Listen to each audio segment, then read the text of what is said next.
আমাদের সেই সোহেল ভাই, যিনি গত 3 দিন আগে সকালবেলা নাস্তার টেবিলে বসে 7টা পরোটা খেয়ে 1 ঘন্টা পরে আবার খাবার নিয়ে বসছিল ভাত খাইতে।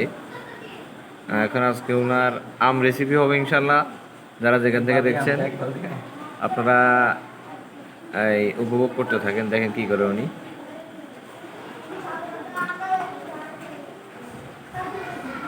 সোহেল ভাই ভাগ করেন।